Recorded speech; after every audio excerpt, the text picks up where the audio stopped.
রাজধানীতে আওয়ামী লীগ শাসনামলে যত গুম আর অপহরণের মতো ঘটনা ঘটেছে এর বেশিরভাগই ব্যবহার করা হয়েছে কালো গ্লাসের গাড়ি।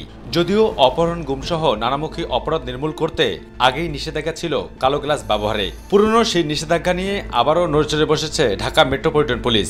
গেল 23 জানুয়ারি জারি করা হয়েছে গণবিজ্ঞপ্তি। 2022 সালের 22 মে নগরবাসীর নিরাপত্তার কথা চিন্তা করে গাড়িতে কালো গ্লাস না লাগানোর আইন করে ওই বছর 30 এপ্রিল প্রজ্ঞাপন জারি করা হলেও 10 মে থেকে সারা দেশে সব গাড়িতে কালো গ্লাস ব্যবহার নিষিদ্ধ করা হয়। শুরু হয় ওই বছরে 11 মে থেকে অভিযান। তারপর আর কার্যকর হয়নি আইনটি। কাজীর গরু থেকে গেছে কেতাবেই। মোটরযান আইনের 151 ধারায় শাস্তি ও জরিমানা সহ সর্বনিম্ন জরিমানার বিধান থাকলেও বিষয়টি ভুলে গেছেন অনেকে। আইন থাকলেও আইনের হাত থেকে বাঁচতে কালো পেপারের বদলে কৌশলে যানবাহনের প্রতিটি গ্লাস এভাবেই লাগানো হয়েছে। তাই তো চালক আর মালিকদের উত্তরটাও যেন সোজাসাপটা। নিষিদ্ধ আছে সব গাড়ি, তো মানে পাচারও গাড়ি হয়তো চলে, বা সরকারি যেগুলা অবৈধ গাড়ি হয়ে গেলে নিষিদ্ধ, যত সব বৈধ গাড়ি সরকারি গাড়ি। স্যারের সাথে কথা বললেন, আপনি ড্রাইভার হিসেবে কত না আমার কাছে আসেন, ড্রাইভার কি জানে সবকিছু ড্রাইভার। আমরা যদি কেউ এইখানে ফরম্যাট করে লাগাই তাহলে একটা সেটার ক্ষেত্রে আপনার কথা প্রযোজ্য, আর যেটা সরাসরি জাপান থেকে বিল্ট ইন গাড়ির সাথে আসছে সেটার ক্ষেত্রে এই আইনটা প্রযোজ্য এইভাবে না।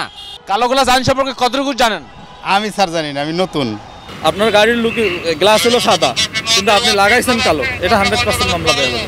গাড়িতে কালো কাজ নিষিদ্ধ, অসুস্থ ও অস্পষ্ট আইন উদ্দেশ্য পূরণ নিয়ে সংশয় প্রকাশ করেন বুয়েটের এই পরিবহন বিশেষজ্ঞ। সব আইন প্রয়োগ করা যাবে না, মানে প্রয়োগ করতে গেলে বাস্তবতা নিয়ে কিন্তু আইন প্রয়োগ করা উচিত। আইন প্রয়োগ করার আগে হিয়ারিং নিতে হয় যে আসলে আইনটা আমাকে কতটুকু কার্যকর করা যাবে, কার্যকর বাধা হবে কিনা। আমাদের ট্রান্সপোর্ট সেক্টরে দীর্ঘদিন যাবৎ এটাকে বলে মৎস্য না, এটা অরাজকতা অবস্থা বিরাজ করছে। এই অরাজকতা আমি একদিনই সমাধান কিন্তু খুঁজে পাবো না। যদি খুঁজতে যাই তাহলে কিন্তু আমি আবার কিন্তু পিছিয়ে যাব।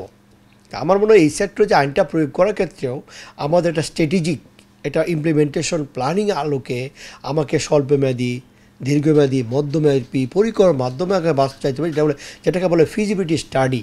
সড়ক পরিবহন আইন 2018 অনুযায়ী বাস্তবসম্মত রূপে আইন প্রয়োগের বাস্তব রূপ দৃশ্যমান করার পরামর্শ দেন এই পরিবহন বিশেষজ্ঞ। নিরাপদ বলতে যদি আপনার কালো গ্লাস থাকে, মানে কালো পেপার থাকে, তাহলে তো অপরাধী সহজে পার পাবে।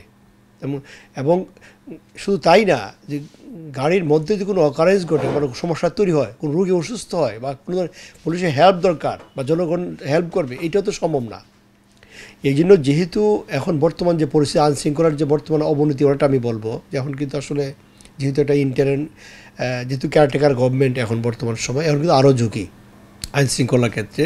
যেহেতু আইনের ধারা উল্লেখ আছে যে আসলে আমি বলবো যে এইটা গ্লাস লাগানো বা কভার ইম্পর্টেন্ট না, মানে গাড়িতে যারা থাকবে তাদেরকে দৃশ্যমান হইতে হবে, মানে তাকে দেখা যায় যেন। ডিএমপির পক্ষ থেকে যে গণবিজ্ঞপ্তি আকারে প্রকাশ করা হয়েছে কালো গ্লাস ব্যবহার নিষিদ্ধের ক্ষেত্রে, তা কতটুকু বাস্তবায়ন হচ্ছে মাঠ পর্যায়ে তা দেখতে এসে আমাদের চোখ যেন কপালে উঠেছে। তবে সবাই আইন মানবে এবং এই কালো গ্লাস ব্যবহার থেকে বিরত থাকবে, তাহলেই নগরবাসী থাকবে নিরাপত্তার মধ্যে, এমনটাই মনে করেন নগরবাসী। কারণ থেকে আবু সেতব্বু, মাই টিভি, ঢাকা।